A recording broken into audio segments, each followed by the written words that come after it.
हम सभी लोग समय की महत्वता को जानते हैं। समय ही व्यक्ति को बनाता है, लेकिन इसके बावजूद हम समय को नष्ट करने में जरा भी संकोच नहीं करते, ये जानते हुए भी कि समय एक बार जाने के बाद वापस कभी नहीं आता। लोग समय को बहुत बर्बाद करते हैं, इसलिए सही समय की प्रतीक्षा में अपना कीमती समय बर्बाद न करें और अपनी दिनचर्या के समय के महत्व को समझें। आपके द्वारा की जाने वाली कुछ गतिविधियां ऐसी होती हैं जो समय की बर्बादी के अलावा कुछ भी नहीं। ये चीजें धीरे धीरे आपके समय को कुतरती हैं और आपको पता भी नहीं चलता। आप टाइम वेस्ट क्यों करते हो, इसका सबसे बड़ा कारण होता है आपकी आदतें, जो लाख कोशिशों के बाद भी आपको टाइम मैनेज नहीं करने देती। आपका इंटरेस्ट जो आपको बहुत प्यारा होता है, आप इसके पीछे भागते रहते हो, लेकिन शायद आपको ये नहीं पता कि इंटरेस्ट ही आपका सबसे ज्यादा टाइम खराब करता है। चाहे वो इंटरेस्ट कहीं घूमने जाने का हो या रात भर किसी से बातें करने का। कोई भी इंसान जानबूझकर अपना समय बर्बाद नहीं करता, क्योंकि कोई भी अपना कीमती समय खराब करके जिंदगी में असफलता को देखना पसंद नहीं करेगा।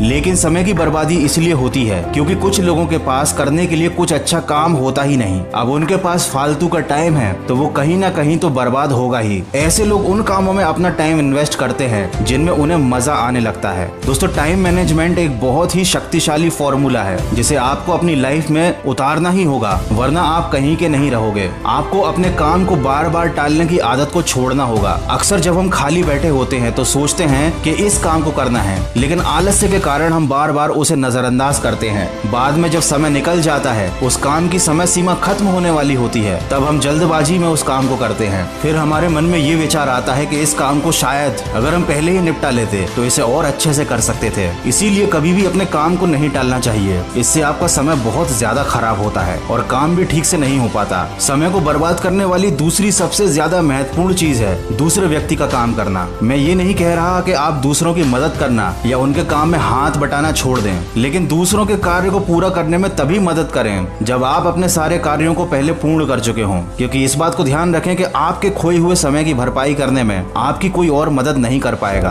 और साथ ही साथ किसी भी सामान का इस्तेमाल करने के बाद उसे अपनी जगह पर रखने की आदत डालिए, क्योंकि इससे चीजें आपको समय पर मिला करेंगी और वक्त के समय पर उन्हें ढूंढने में आपका समय खराब नहीं होगा। ये एक बहुत छोटी सी चीज है, लेकिन अधिकतर लोगों के जीवन का हिस्सा आवश्यकता के समय काम की चीजों को ढूंढने में ही निकलता है। इसके अलावा लोग मोबाइल में अपना सबसे ज्यादा टाइम स्पेंड करते हैं और बहुत से लोग मोबाइल पर केवल अपना टाइम वेस्ट करते हैं। इसीलिए मोबाइल पर अपना टाइम फालतू की चीजों में वेस्ट मत करो। जरूरी नहीं है कि आप मोबाइल को यूज करना ही छोड़ दो, लेकिन जब भी आप मोबाइल को ओपन करो तो एक पॉजिटिव माइंडसेट के साथ ओपन करो। मतलब आपका जो गोल है उसी से रिलेटेड एक्टिविटी करो। जब मोबाइल में आप कुछ काम की चीज देखते हो तो वो टाइम वेस्ट नहीं होता। मोबाइल में टाइम तो तब खराब होता है जब आप कुछ से कुछ और देखने लगते हो जिसका दूर दूर तक आपके गोल से कोई संबंध नहीं होता। इसके बदले आप कोई नई स्किल सीख सकते हो, नई जानकारी हासिल कर सकते हो जो आपके गोल तक पहुंचने में हेल्प करे। दोस्तों, जरा सोच कर देखो कैसा होगा वो पल जब आप अपनी सफलता को अपनी आंखों से देखोगे। दोस्तों, अब बात आती है आखिरी चीज की जो आपका समय बर्बाद करती है, लेकिन ये कोई निर्जीव चीज नहीं है। ये है ऐसे लोग जो आपसे बेफिजूल की बातें करते हैं, आपका फिजूल में टाइम खराब करते हैं। ये लोग आपके दोस्त भी हो सकते हैं, आपके रिश्तेदार भी हो सकते हैं या आपके पड़ोसी भी हो सकते हैं। तो याद रखिए, ऐसे किसी इंसान से अगर आप उलझते हैं तो ये आपके समय की बर्बादी है। ऐसे लोगों से दूरी बनाए रखना ही अच्छा है। उनकी बातों का जवाब ना दें और चुपचाप अपने समय को बचाएं। वीडियो के अंत में बस इतना कहना चाहूंगा, टाइम एक ऐसी चीज है जो किसी को भी फेलियर तो किसी को सक्सेस दिखाती है। अगर आप इसे मैनेज नहीं करोगे तो टाइम आपको मैनेज करेगा। मतलब अगर आज आप टाइम को वेस्ट करोगे तो कल टाइम आपको वेस्ट बना देगा। इसीलिए हमें समय के अनुसार नहीं